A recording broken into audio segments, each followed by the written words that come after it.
দিয়ে যা, নাহলে কানের গোড়ায় দুটো থাপ্পড় মারবো। মেরে দিন। এখান দিয়ে যা। যেমন কর্ম তেমন ফল, প্রকৃতির এই নিয়ম কোনোদিন ভুল হয় না। ইদানিং সোশ্যাল মিডিয়ায় একটি ভিডিও মারাত্মকভাবে ভাইরাল হয়েছে।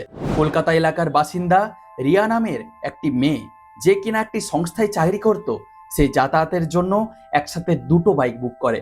দুটি বাইকই একসাথে চলে আসায় একটিতে ওঠার সময় অন্য বাইক চালকটি তাকে জিজ্ঞেস করে দুটো বাইক একসাথে কেন বুক করা হলো।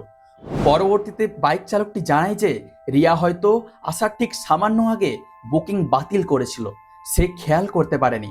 কিন্তু এই সামান্য কথা কাটাকাটি থেকেই রিয়া নিজের মেজাজ হারিয়ে বয়সে ওই ছোট্ট চালককে অত্যন্ত কুরুচিকর ভাষায় গালিগালাজ শুরু করে।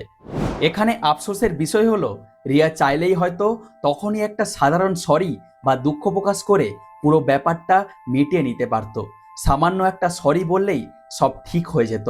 এত নোংরা গালিগালাজ করার বা অহংকার দেখানোর কোনো দরকারই পড়তো না, কিন্তু সে তা করেনি।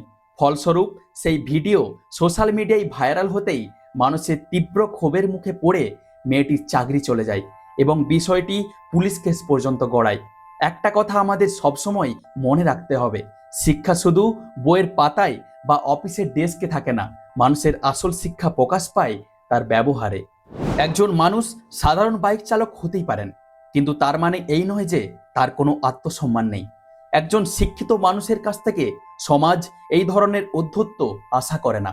নিজের ক্ষণিকের অহংকার, সামান্য একটা সরি না বলার জেদ আর মুখের ভাষার উপর নিয়ন্ত্রণ না থাকার কারণে আজ মেয়েটিকে নিজের ক্যারিয়ার এবং সম্মান দুটোই হারাতে হলো।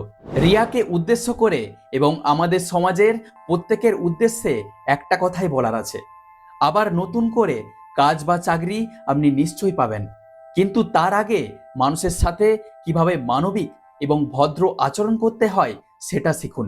মানুষের বিপদে পাশে না দাঁড়াতে পারলেও কাউকে ছোট করার বা অপমান করার অধিকার আমাদের কারণ নেই। আপনারা এই বিষয়ে কি ভাবছেন কমেন্ট করে অবশ্যই জানান।